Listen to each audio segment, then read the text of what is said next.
Today we will discuss the pelvic muscles. Now, the pelvic muscles are divided into two groups, the piriformis over here and the obturator internus, which are the short lateral rotators of the hip joint and are described within the muscles of the lower limb, the levator ani and the coccygeus, with which the corresponding muscles of the opposite side forms the pelvic diaphragm. This diaphragm separates the pelvis from the perineum. The levator ani and the coccygeus may be regarded as one morphological entity divisible from before backwards into three parts: the pubococcygeus, the iliococcygeus, and the ischiococcygeus, or only the coccygeus. The ischiococcygeus. They have a continuous linear origin from the pelvic surface of the body of the pubis, the obturator fascia, or the white line, or the tendinous arch, and the ischial spine. The muscle fibers slope downwards and backwards to the midline, making a gutter shaped pelvic floor. Now, this is the bony pelvis. Okay, this is the region of the perineum.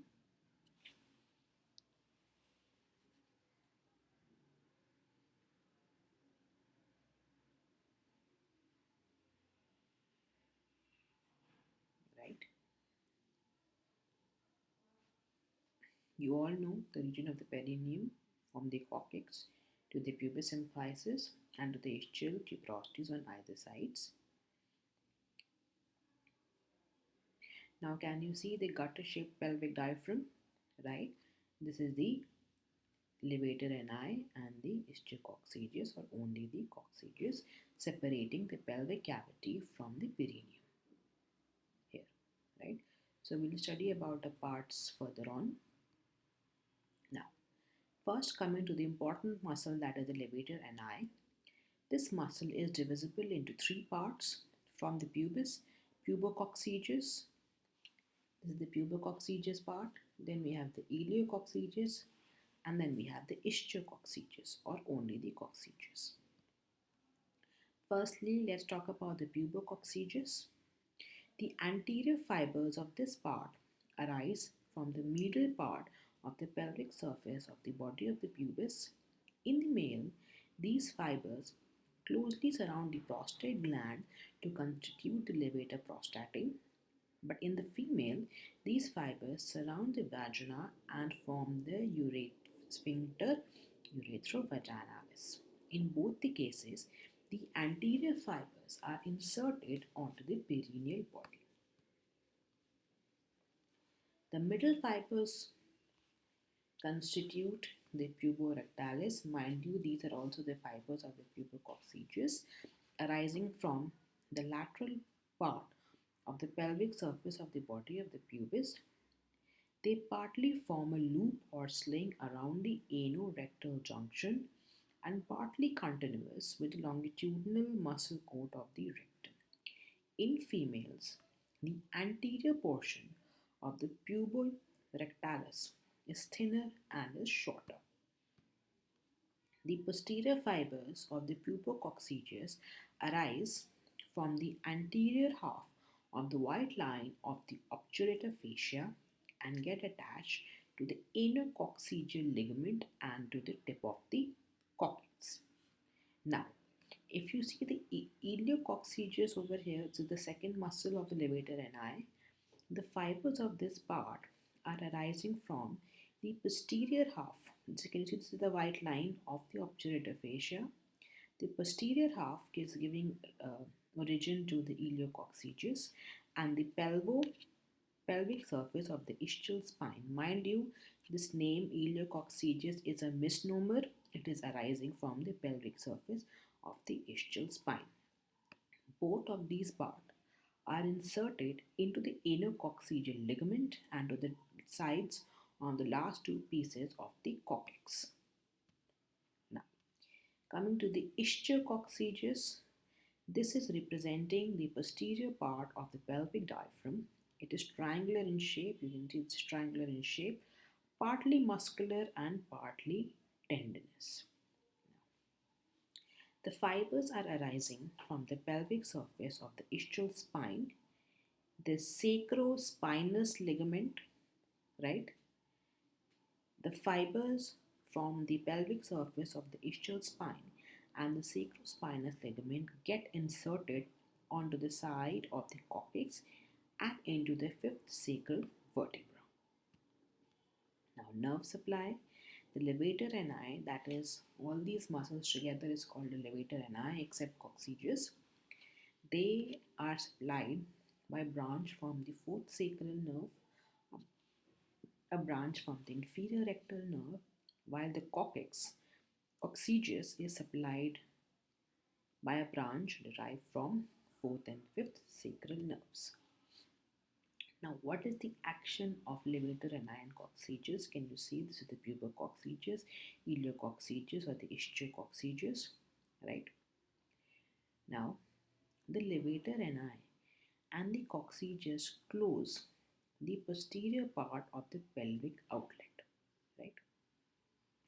The levator ani fixes the perineal body, right, and support the pelvic viscera.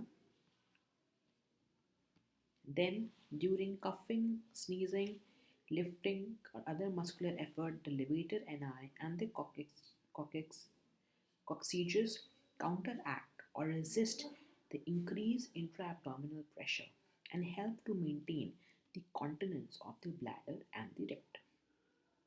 In micturition, defecation, and parturition, the particular pelvic outlet is open, but contraction of fibers around the other opening resists the increased abdominal pressure and prevents any prolapse to the pelvic floor.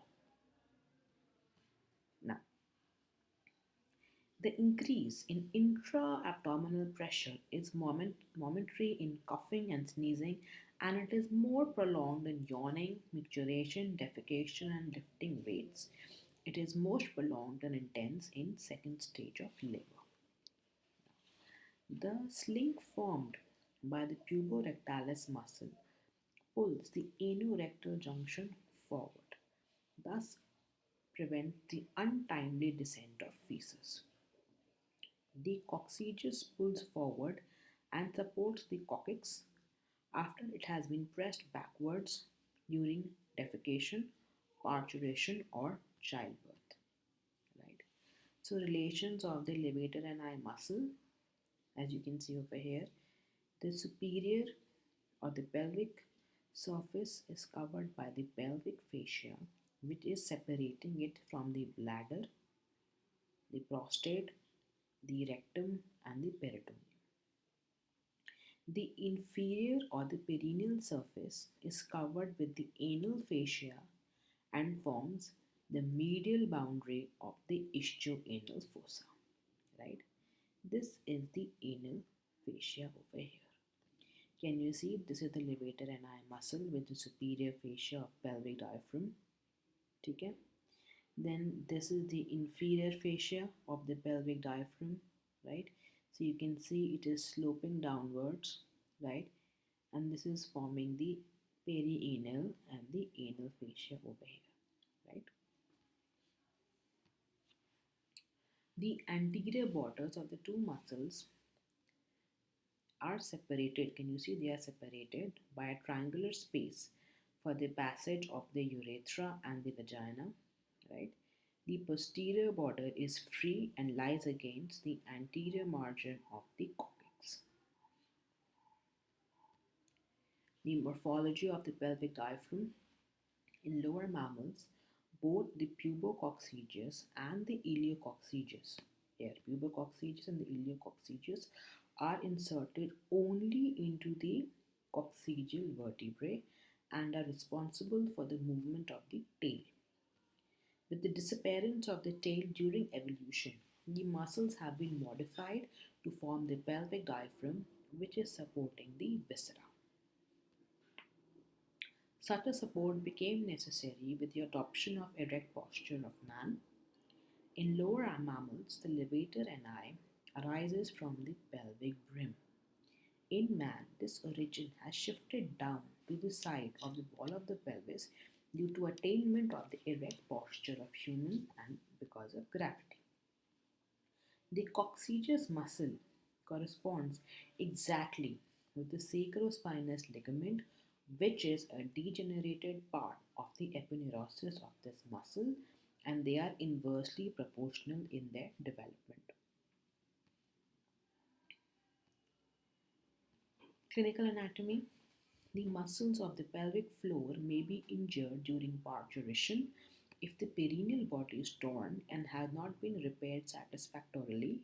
The contraction of the anterior fibers and the levator ani increases the normal gap in the pelvic floor instead of decreasing it, resulting in prolapse of the uterus. Right?